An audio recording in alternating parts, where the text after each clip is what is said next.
Salut à toutes et tous, bienvenue sur le Talk Web Girondin sur O2 Radio et webgirondin.com. Sur O2 c'est 91.3, sur FM dans la région bordelaise et partout en France et dans le monde c'est sur webgirondin.com. Pour nous écouter avec Coach Tolo qui est avec nous. Salut Didier. Bonsoir. Ça va? Ça pourrait aller mieux. Ben oui, c'est sûr, t'as raison. Jean-Aurel qui est avec nous. Salut à tous. Moi je demande plus si ça va, c'est vrai. Oh ouais, bon, ça va, moi j'ai toujours la banane. Ouais. Mardi, moi j'arrive, il y a du Tolo, j'ai la banane. On est content de se retrouver. Et Manu qui est là, salut Manu. Bonsoir à tous. Voilà. Moi j'ai fait un bon pronostic. J'avais dit Grandville a gagné. Ouais, c'est vrai, bravo. T'étais. On aurait préféré que tu paies le café quand même. Hein. Voilà, t'es plus réaliste. Alors, programme de cette émission, donc on est ensemble. Et Aurélien. Oui, bien sûr, Aurélien à la technique, sans qui rien ne serait possible. Ça va Aurélien? Bah ça va très bien. Ouais, la forme. Les semaines se ressemblent, Bordeaux perd et toi tu m'oublies. Mais non, je t'oublie pas. Merci. Impossible nothing. Voilà, et Martin et Louis qui seront avec nous en deuxième c'est partie. ça que je veux voir, de l'envie là. Alors, le programme, oui, bon, on est un peu excités. Mais bon, il faut, c'est le stress ça, parce qu'avec les résultats des Girondins, on commente encore une défaite, un résultat négatif. Donc première partie, on va voir l'analyse de Coach Tolo. On aura aussi Elie Doin, un joueur que ne connaît pas Didier Tolo apparemment. Ouais, ils se connaissent pas. Si, ils se connaissent très bien, Didier, puisque tu l'as entraîné. Oui, je l'ai eu à Libourne et à Château. Voilà. Et aussi un dernier invité à la fin de cette première partie. Hippolyte Dangbeto, voilà, qui nous fera la gentillesse de nous faire un petit clin d'œil pour nous présenter les stacks, qui est le match à venir pour les Girondins. Voilà. Pour parler aussi avec Didier évidemment, mais surtout on l'aura sur le live YouTube à venir samedi. D'accord. Avec nous. Ok, parfait. Deuxième partie, on parlera on aura Laurent, Florian, Élise et Gino qui vont intervenir. Florian qui veut revenir sur les propos de Willy Sagnol. Donc en deuxième partie qui s'est un petit peu lâché hier soir sur SFR Sport. Ah, il a envoyé le pâté. Voilà. On aura aussi Laurent qui s'exprimera, Élise et Gino. Voilà. Donc c'est parti. Didier, ce résultat. On te retrouve d'ailleurs Didier dans Sud-Ouest après chaque match des Girondins pour une chronique. Oui. Voilà. Donc on peut retrouver ta chronique. Toi, qu'est-ce qui t'a marqué les dernières minutes de jeu, c'est ça, sur ce match? Pas au début. Ouais, non, c'est ce que j'ai dit sur Sud-Ouest. C'est les 2 dernières minutes qui sont un peu symptomatiques du match girondin. Je vais pas dire le match. Il y a des moments, on avait l'impression que Grandville jouait en première division et Bordeaux un peu plus bas. Ça fait mal, ça. Après, voilà, moi sur les 2 dernières minutes, ce que j'ai retenu simplement, c'est que il y a 4 fois la possession, 2 fois un coup franc et un corner pour nous. Pour Bordeaux, et tu sais que dans ces moments-là, il suffit de garder le ballon et le match est fini et on a l'impression que Bordeaux a continué à jouer tranquillement en se disant il peut rien nous arriver, on a marqué, voilà, et puis après ça tombe sur le coin de la gueule. Donc moi ça me rend fou parce que c'est un état d'esprit, c'est un état d'esprit de gagneur. Voilà, je l'avais dit avant, la coupe c'est où t'es encore en vie ou t'es mort. Et à 30 secondes près, tu peux être encore en vie au tirage, et à 30 secondes après, t'y es plus. C'est grave quand même. Donc ça veut dire qu'à un moment donné, tu dois être sur le terrain, tu dois te dépouiller. Les 2 dernières minutes, tu sais que t'es encore en vie par un peu un arrêt de Costil en première mi-temps sur un penalty, un contre 1. Tu as pas vraiment d'occasion en deuxième mi-temps, tu en as un petit peu, mais bouge-toi le cul à un moment donné pour garder ce résultat, avoir la malice, avoir le caractère de garder ce résultat. Parce qu'en coupe, même si la manière est pas là, même si tu es au prochain tour et tu es encore en vie et tu peux faire un autre match, tu peux te retrouver dans une autre période un mois après, c'est complètement différent. Donc ce que tu soulignes en fait, c'est ce manque d'expérience et ce manque d'envie des joueurs dans les dernières minutes de jeu. C'est ça, le corner. Tu peux nous la refaire, l'action? Non, mais le corner, c'est il y a corner, il reste 2 minutes de jeu dans le temps additionnel. C'est même pas 2 minutes dans le temps réglementaire. Il y a 2 minutes et il y a corner pour Bordeaux en haut à droite, voilà, avec Plasil et Camano. Plasil donne à Camano jette le ballon n'importe où. Et à ce moment-là, il suffit de la garder. Tu te fais 2-3 passes, il y a de nouveaux corners, tu as gagné 30 secondes, tu la ressors, tu la fais sortir à 1-6 et tu as gagné encore 30 secondes. Donc c'est de la logique en étant pro, c'est avoir ce caractère à vouloir gagner les matchs. Un match, tu le joues pour le gagner, tu le joues pas pour le jouer, tu le joues pour être qualifié.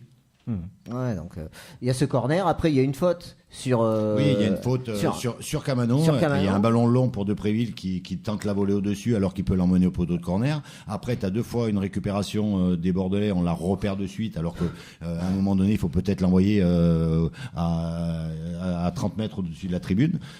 Ça fait partie aussi du football de gérer des moments importants dans un match. Là, quand t'es coach, je parle pas du match global. Je dis juste que ces deux dernières minutes finalement résument un petit peu ce que voilà, en plus tu l'as déjà payé contre Marseille à la maison où à la dernière seconde tu perds.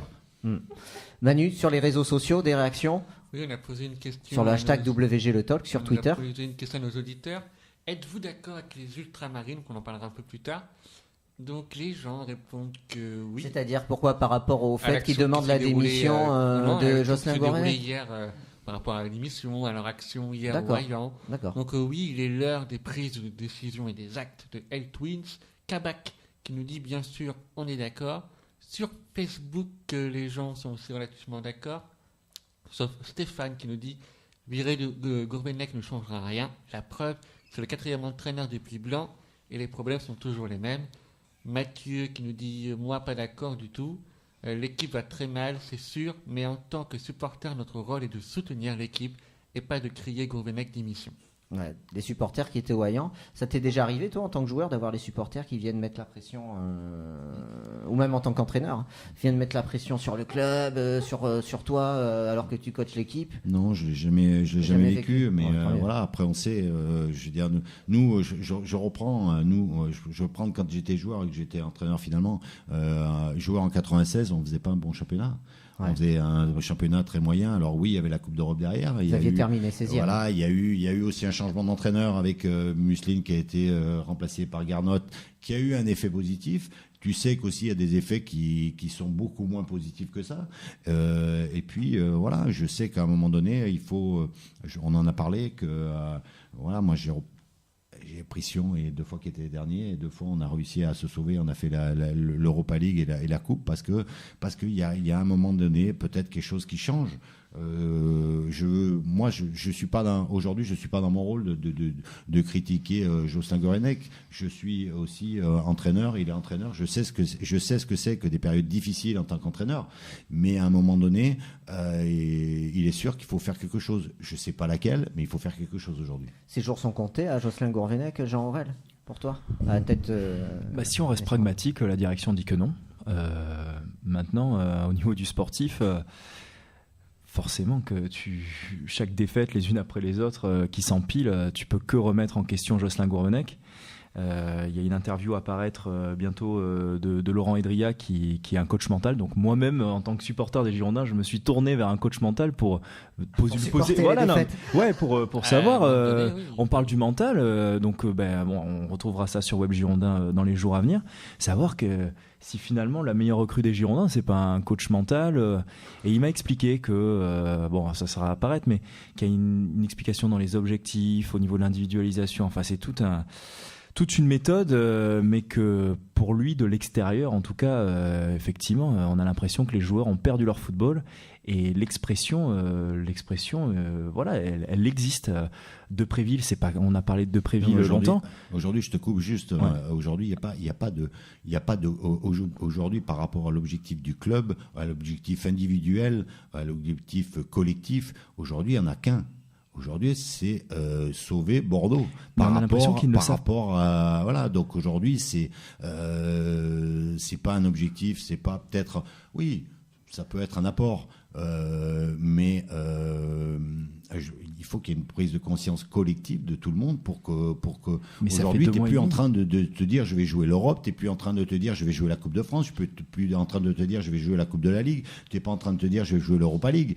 Aujourd'hui tu es en train de te dire il faut qu'on sauve notre peau en championnat. Enfin, je suis entièrement d'accord avec ce que tu dis, sauf que ça fait 2 mois et demi, 3 mois maintenant qu'on a à peu près ce discours, que finalement ça continue encore. Donc c'est pour ça que moi-même je me suis tourné vers un coach mental pour savoir quelles peuvent être les clés du coup. Parce que c'est vrai que s'ils veulent garder Jocelyn Gourvenec, moi je suis partisan de ces gens qui disent que Jocelyn Gourvenec a de la qualité. Je suis partisan de dire qu'il y a de la qualité même dans cet effectif-là. Maintenant, c'est incompréhensible ce qui s'y passe. J'ai eu Alain Roche au téléphone avec qui on a un petit peu discuté, pour autre chose aussi pour les lives YouTube. Il dit de toute façon tant que t'es pas à l'intérieur, c'est très compliqué de juger. Mais c'est vrai que voilà, est-ce qu'un coach mental, on a parlé de Pierre Espagnol. Voilà, est-ce que c'est finalement pas lui la meilleure recrue pour l'instant Ça change pas grand-chose. En fait, voilà, on ne sait pas quoi faire. On a commenté le match avec Manu. Didier a pas voulu arriver sur le terrain du match global. C'était quand même catastrophique, excepté Sabali que j'ai trouvé très battant et de Préville aussi, mine de rien. Maïté aussi. Maïté qui a fait de très bonnes interventions et Costil qui a fait son match. Il a failli se faire surprendre. Il rate un penalty, il sauve une fois les Girondins. Mais je pense que dans ces périodes-là, autant quand une équipe elle marche, on peut ressortir des individualités autant positives que négatives. Je crois que dans les périodes de crise, comme elle est là, où il n'y a pas de résultat, c'est très difficile de ressortir un élément positif ou un élément négatif. Ouais. Aujourd'hui, ce qui va compter, c'est l'adhésion collective, c'est les 11 joueurs collectivement, avec peut-être un peu moins de qualité, avec peut-être un peu plus d'abnégation pour certains, avec plus de caractère, mais c'est les 11, les 14 qui vont être dans le groupe, qui vont faire que l'équipe va faire un résultat. Ça ne sera pas par une individualité très forte, qui peut être Malcolm. Elle va faire la différence quand finalement tout va bien. Et tu sais que tu vas t'en sortir quand tu es dans une période de crise, quand tout le monde est soudé ensemble, vraiment, collectivement. Et c'est là où aujourd'hui tu peux faire des joueurs qui sont un peu plus hauts, un peu plus bas, mais à l'arrivée c'est le collectif. Ouais. Coach mental, moi j'y crois pas trop, surtout dans cette période-là. C'est peut-être utile en début de saison quand tu l'intègres tout de suite. Après, alors ça sera intéressant évidemment puisque ça sera à paraître. Même Nico n'a pas encore l'interview entre les mains en fait, pour tout vous dire, mais c'est quelqu'un qui a eu des résultats avec bon nombre de joueurs professionnels. Le problème, c'est que c'est sur une période donnée. Moi, je voudrais rappeler à Caen ce qui s'était passé il y a 2 saisons et demie, souvenez-vous. Très très mauvaise série des hommes de Patrice Garande. Il y a quelqu'un d'extérieur au club. Dernière, non il y a 2 ans. 2 ans, ouais. Ils étaient pareil dans la charrette un petit peu de la Ligue 2. Il y a quelqu'un d'extérieur, une espèce de gourou, de coach mental. Yannick Noah. Voilà. mais c'est marrant que tu en parles parce que il faut s'en souvenir. Il était venu en 96 à Paris avant la finale de Coupe d'Europe.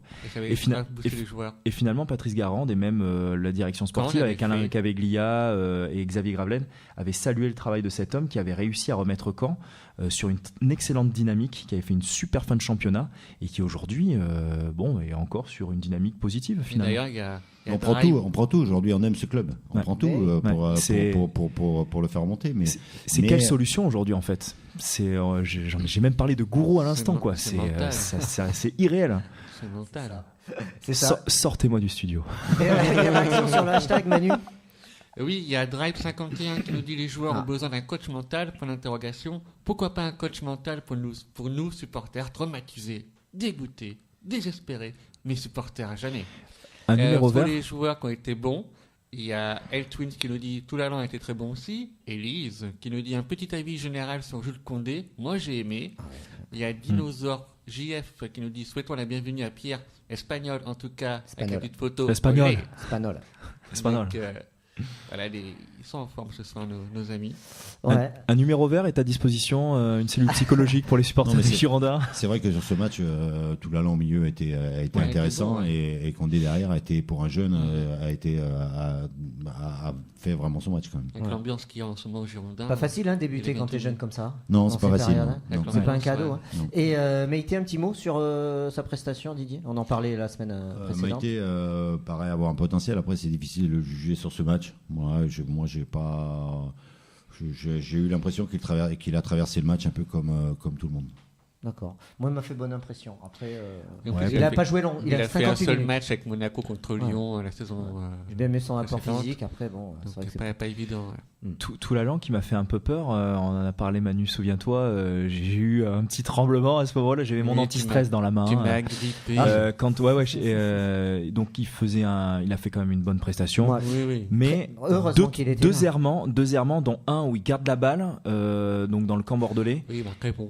Et il fait une passe toute mollassonne dans les pieds du... Parce que Granville, comme je te reprends, Didier, ou c'est toi, Nico, qui a dit, ça jouait l'acier quand même, Granville. Ils ont pas eu froid aux yeux. L'arbitrage, on peut en parler un mot sur l'arbitrage Alors, est-ce qu'elles sont toutes méritées? La première été surprise là. Ils ont Cariqué, aussi. Après, Plaisir a insulté l'arbitre, forcément. On a pris des gros taquets quand même. Moi je comprends pas. Deux pieds décollés du sol. Plaisir qui insulte l'arbitre. On est 9 contre 10, 11, on est mené 2-1. Plaisir 36 ans, l'expérience qu'il a, qui se met à insulter l'arbitre comme ça.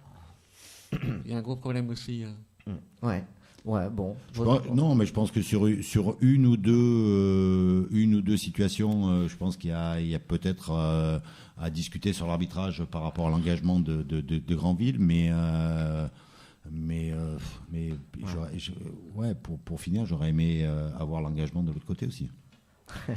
C'est vrai qu'on s'est fait bouger. Ce qui est très particulier, c'est qu'il y a un petit peu le même symptôme chez les Girondins, alors malheureusement sur la mauvaise série, c'est qu'il y a des fulgurances, comme sur le but amène quand même une période de supériorité des Girondins de Bordeaux, et puis tout d'un coup derrière, ça ronronne tranquillement, et on l'a dit en direct avec Manu, on se dit oh là là là là, et les autres qui lâchent pas là, qui y croient encore. Ils se sont crus, c'est ce que tu dis, ils se sont crus que c'était fini là, on avait gagné le match, on était qualifiés quoi.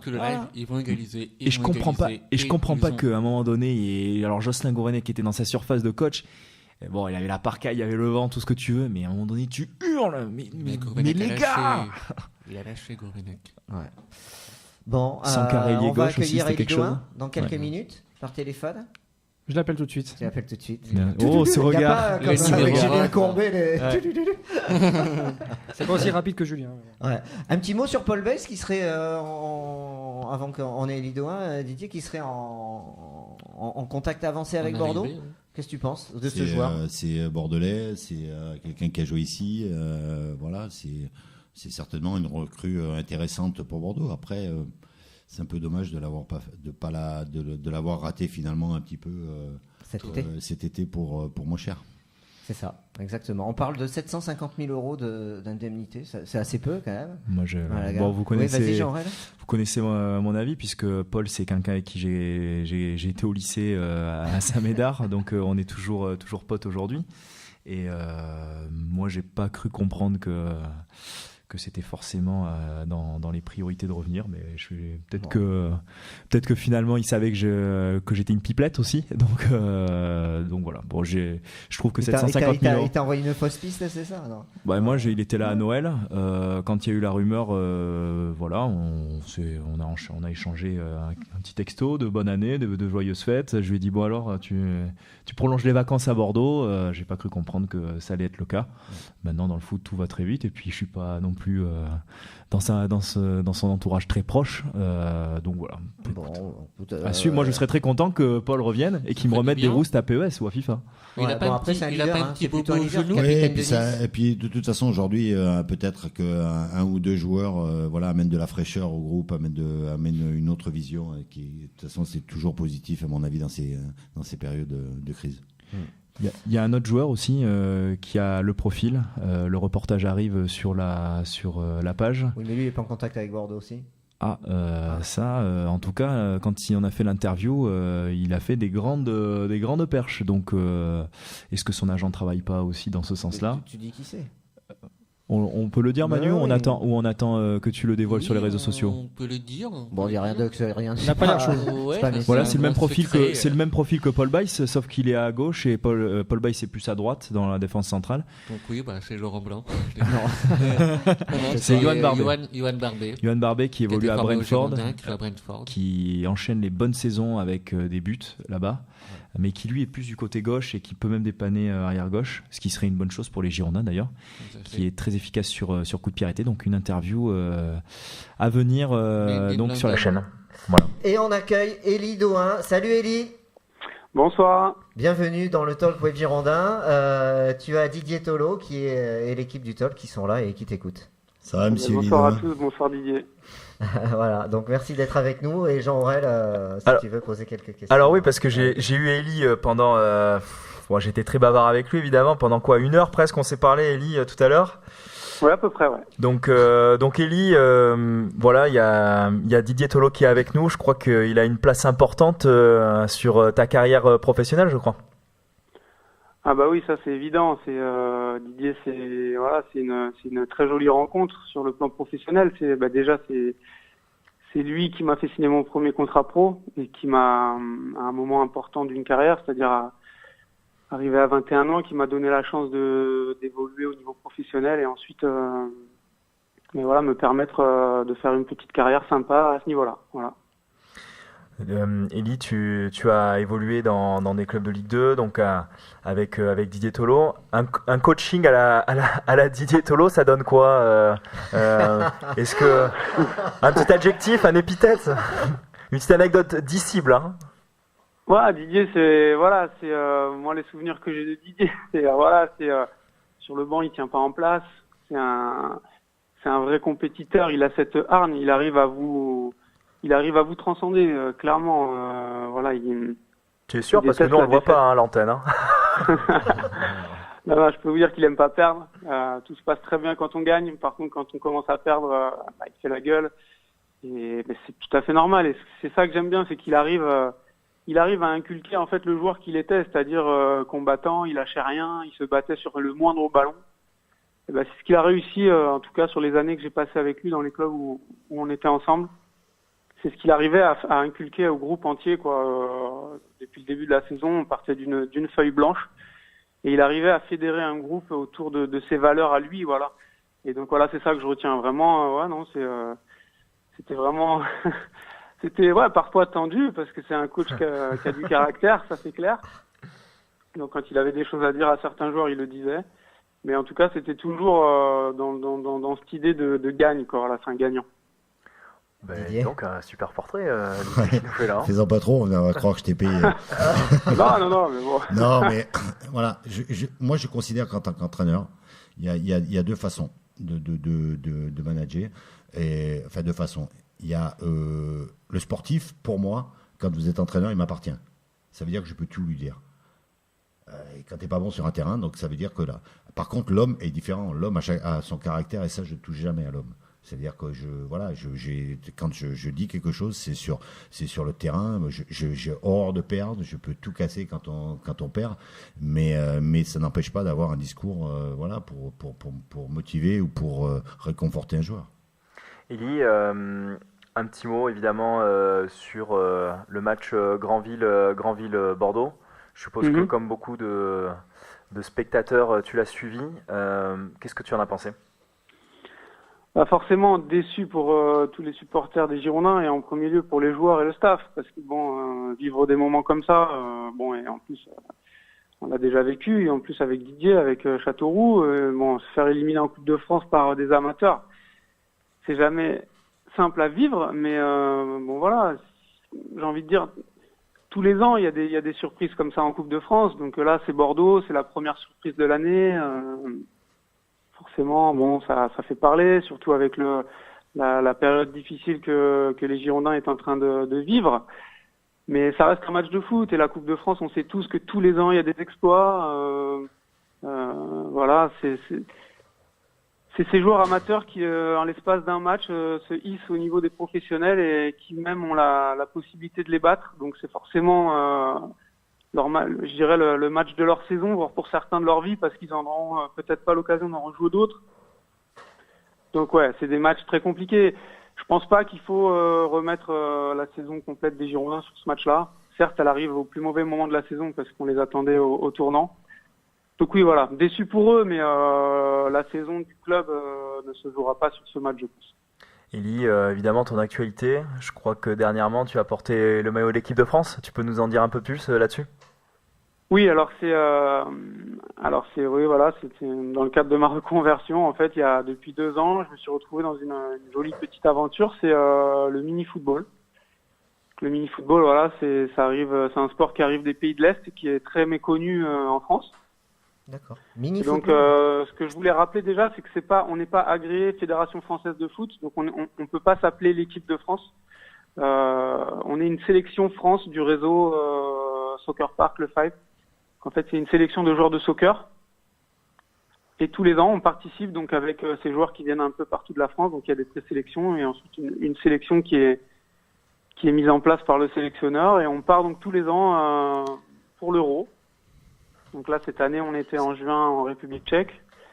Donc on a fait quart de finale. Et tous les 2 ans également, il y a la Coupe du Monde. Et donc là, en octobre, on était en Tunisie pour le mondial. Et on a fait quart de finale également. Bon, on aura évidemment l'occasion de te revoir sur l'équipe 21, claquer des grandes mines pleines de lucarnes, je suppose. Ben écoute, j'espère.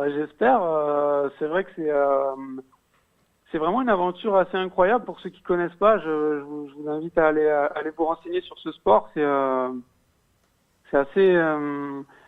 assez spectaculaire. Ça va à 2000 à l'heure. Voilà, il y a beaucoup de contacts physiques. Les blocs sont autorisés, un petit peu comme au basket.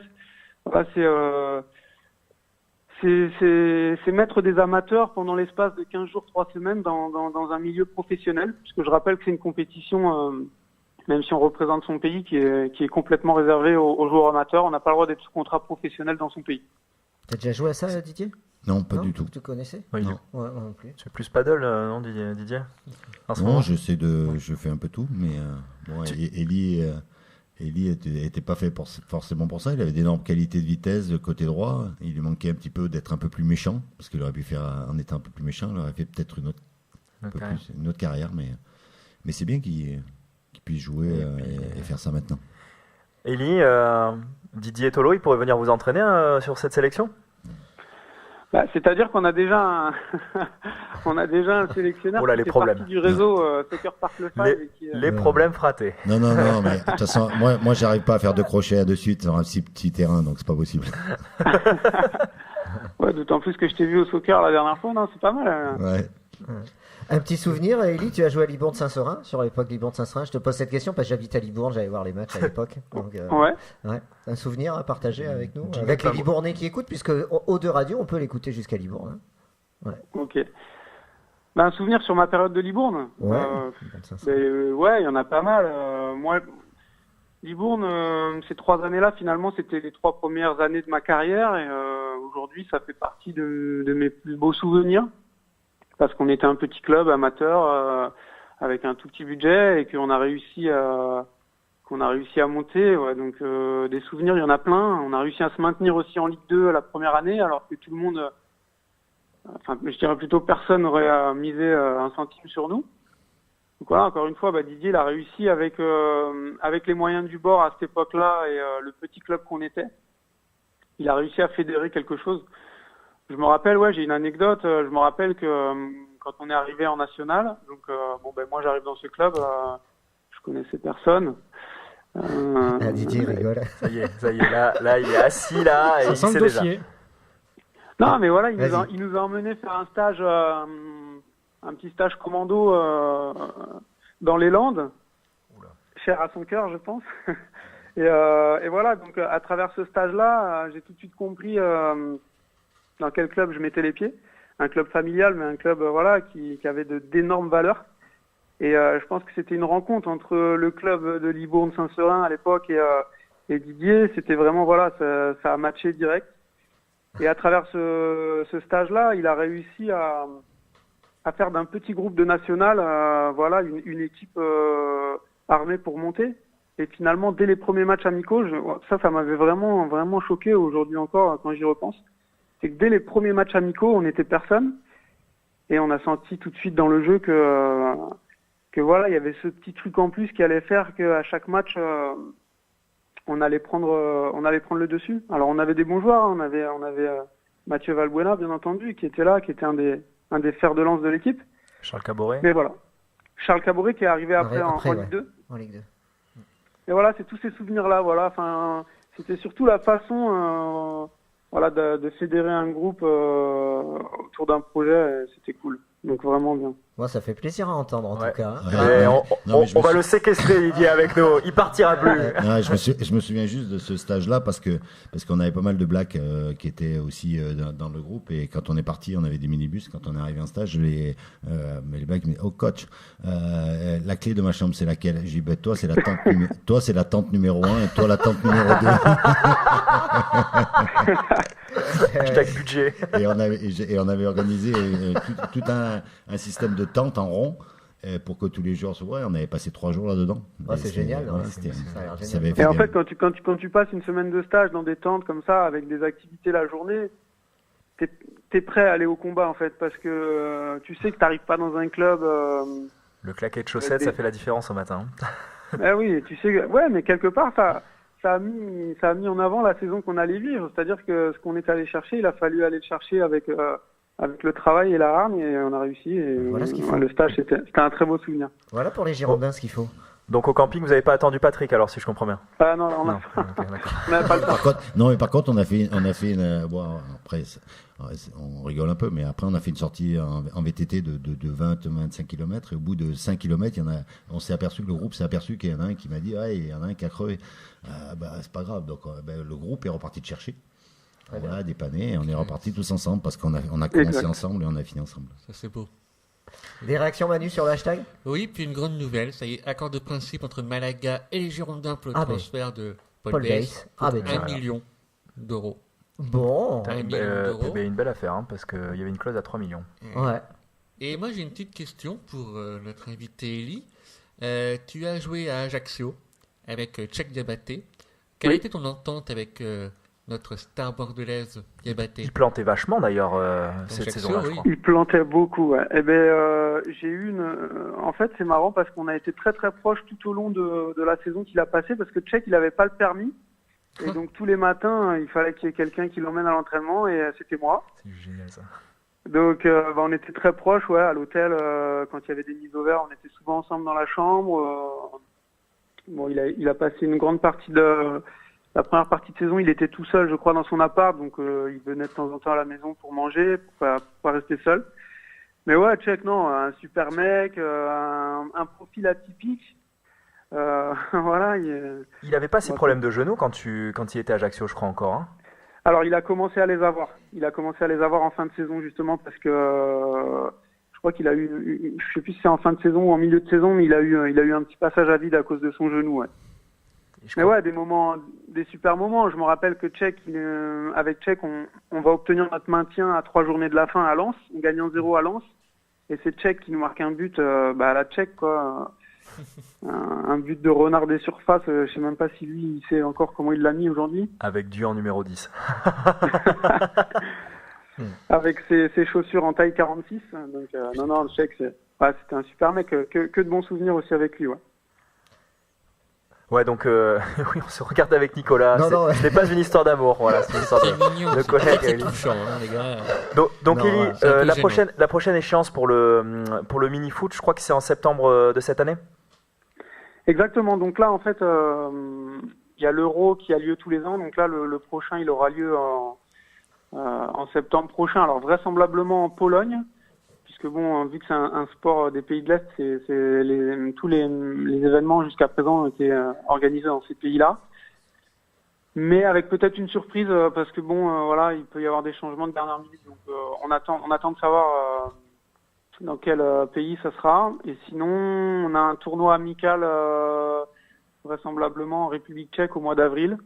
Puisque je rappelle en fait que chaque nation est invitée à l'Euro, puisque c'est une organisation privée, et en fait on est invité, on paye juste un droit d'entrée. Il n'y a pas de qualificatif pour se qualifier à l'Euro, simplement chaque nation est libre de se préparer comme elle le souhaite pour être prête pour l'événement, pour l'Euro. Donc nous, on aura un tournoi amical en République tchèque face à la nation qui domine ce sport, qui l'a inventé presque. Donc en avril, ça va être très très enrichissant. Et puis après, septembre. Et entre-temps, forcément, il y aura des présélections. Le sélectionneur, je pense que là, il y a un gros projet autour de l'EMF en France qui veulent vraiment renforcer l'équipe parce qu'on y a pris goût et que maintenant, ils cherchent de plus en plus de profils pouvant nous intéresser. Et je rappelle que pour faire partie de cette sélection France, il faut faire la ligue dans l'un des championnats Soccer Park, le 5, dans toute la France. Donc on a 42 centres dans tout le réseau. Et qu'en fait, il faut jouer dans un de ces centres-là en France pour pouvoir prétendre à être sélectionné dans la sélection. Bon, eh bien, écoute, je crois que si c'était pas clair, ça l'est. On publiera peut-être le lien du site internet sur les réseaux sociaux. Voilà. Okay. Je donnerai à Manu puisque tu me l'as donné tout à l'heure, Élie. Et puis ça sera peut-être l'occasion aussi qu'on échange à quelques encablures de cette compétition. Quelques encablures sur notre chaîne YouTube, comme on a parlé en mai-juin. On pourra en reparler.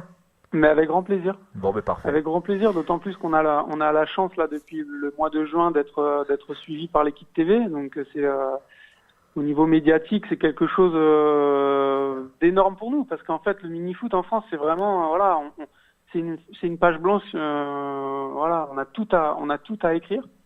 Contrairement à d'autres nations qui c'est un sport qui ont commencé très jeunes, il y a des licenciés, il y a des structures, il y a des championnats. Nous, on n'a rien en France, donc on a tout à faire.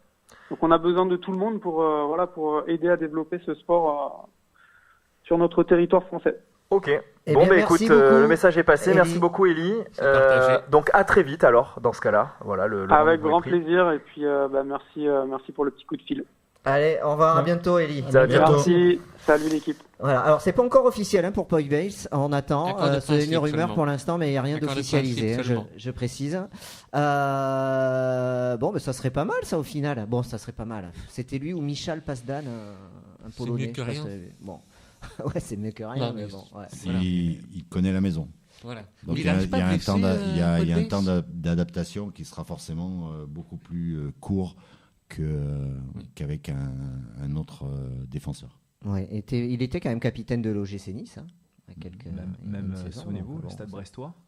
Ouais, si Paul n'avait pas été aussi embêté aussi par pas mal de blessures, il aurait été vraiment un très très bon joueur, avoir peut-être des équipes beaucoup plus importantes. Oui, 29 ans. Et puis il ne faut pas oublier qu'ils se connaissent très très bien avec Benoît Costil aussi. Puisqu'ils ont évolué à Sedan ensemble pendant 2 saisons. D'accord. Donc, pour renforcer les liens dans une défense qui en a besoin. Un gardien défenseur central, c'est pas une cohésion. Un mot sur le match face à 3, Didier, avant de conclure avec nous. On a un petit peu dépassé le temps. Face à 3, comment aborder cette rencontre Est-ce qu'on va encore être défait Comment aborder cette rencontre? Si on regarde les dernières prestations des Girondins de Bordeaux, on s'aperçoit que cette équipe-là, quand elle prend un but, elle ne gagne jamais. Ouais. Donc, peut-être essayer d'aller marquer le premier et d'essayer aujourd'hui de tenter quelque chose. Aujourd'hui, de toute façon, il y a eu un bloc bas, il y a eu une équipe en bloc, mettre un peu de folie parce qu'il va falloir un peu de folie pour gagner ce match et d'aller vers l'avant. Voilà, défendre en avançant, aller vers l'avant, en allant les provoquer et peut-être pas en subissant. Rien à ajouter. Est-ce que tu as encore 2 minutes pour accueillir notre autre invité ?